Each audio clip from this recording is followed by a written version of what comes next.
ఎంట్రన్స్లో special coaching ఇవ్వాలని చెప్పి నిర్ణయం తీసుకున్న తర్వాత ఆ విషయాన్ని కలెక్టర్ గారికి చెప్పడం, వారు కూడా జిల్లా 4 క్లాస్ రూమ్లన్నీ అద్భుతంగా రెడీ చేసి వారి సహకారంతో ఈరోజు ఒక స్పెషల్ ప్రోగ్రామ్ పయనీర్ అని పేరు పెట్టుకొని ఆ ప్రోగ్రామ్ ఈరోజు ఇక్కడ స్టార్ట్ చేసినాం. ప్రైవేట్ కాలేజీల్లో లేదా హైదరాబాద్ పట్టణంలో ఉండే కాలేజీలకు దీటుగా అటువంటి టీచింగ్ మెథడాలజీని ఉపయోగించుకొని ఇక్కడ ప్రభుత్వ జూనియర్ కళాశాలలో చదువుకునే విద్యార్థులకు కూడా స్పెషల్ కోచింగ్ ఇస్తే వాళ్ళు కూడా అద్భుతంగా రాణించి మంచి ర్యాంకులు తెచ్చుకొని వాళ్ళు ఇంజనీర్లుగా డాక్టర్లుగా అయ్యే అవకాశం ఉంటుంది అన్న ఆలోచనతో ఈ కార్యక్రమాన్ని గవర్నమెంట్ స్కూల్లో చదివిన విద్యార్థులకు, గవర్నమెంట్ కాలేజీలో ఇంటర్మీడియట్ చదివిన విద్యార్థులకు రేపు ఎంసెట్లో కానీ మెడికల్ ఎంట్రన్స్లో కానీ మంచి మార్కులు, క్వాలిఫైయింగ్ మార్క్స్, మంచి ర్యాంక్స్ తెచ్చుకుంటే ఉచితంగా వాళ్ళ ఇంజనీరింగ్ మెడికల్ విద్య వాళ్ళకు అందుబాటులోకి వస్తుంది. సో దీన్ని వాడుకోవాలని చెప్పి ఇక్కడ ఉన్న జూనియర్ కాలేజెస్లో ఉన్న ప్రిన్సిపల్స్ అందరితో మాట్లాడడం, వాళ్ళు కూడా దీనికి అంగీకరించి ఈరోజు ఈ కార్యక్రమానికి శ్రీకారం చుడుతూ ఉన్నాం.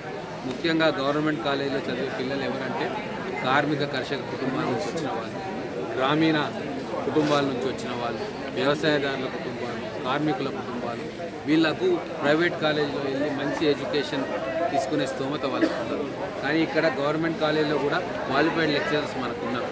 వాళ్ళకు కొద్దిగా ఇన్ఫ్రాస్ట్రక్చర్ క్రియేట్ చేసి వాళ్ళని కొద్దిగా మోటివేట్ చేస్తే అద్భుతమైన ఫలితాలు వస్తాయన్న నమ్మకంతో ఈ కొత్త ప్రయోగానికి జిల్లా యంత్రాంగం తోడ్పాటుతో, జిల్లా కలెక్టర్ గారి తోడ్పాటుతో ఈరోజు శ్రీకారం చుట్టుకున్నాం.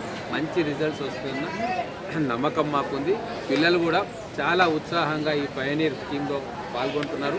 100 మంది బాలికలు, 100 మంది బాలు, ఈ 200 మందికి కూడా మేము స్పెషల్ కోచింగ్ ఇచ్చి అందరూ కూడా ఇంటర్ సెకండ్ ఇయర్ పిల్లలే.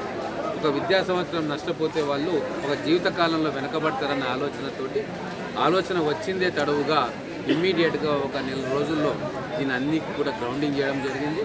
ముఖ్యంగా రిషి కాలేజ్ అలాగే ప్రతిభా కాలేజ్లో గత ఎన్నో సంవత్సరాల నుంచి టీచింగ్ చేస్తున్న సీనియర్ ఫ్యాకల్టీ కూడా పెద్ద మనసుతో వచ్చి ప్రతిరోజు కాలేజ్ అయిపోయిన తర్వాత 3 గంటల నుంచి 5-5:30 వరకు ఈ పిల్లలకు కోచింగ్ ఇవ్వడానికి వాళ్ళు కూడా సిద్ధమైంది.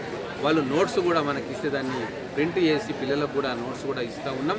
ఎట్లయితే ప్రైవేట్ విద్యా సంస్థల్లో ఎంత కాన్సన్ట్రేషన్ తోటి ఎంసెట్కు, మిగతా మెడికల్ ఎంట్రన్స్కు కోచింగ్ ఇప్పిస్తారో అంతే శ్రద్ధతోటి, అంతే కాన్సన్ట్రేషన్ తోటి, అదే టెక్నాలజీ మెథడాలజీ తోటి ఇక్కడ గవర్నమెంట్ కాలేజ్ పిల్లలకు కూడా ఇవ్వాలని చెప్పి ఈ కార్యక్రమాన్ని మొదలుపెట్టారు.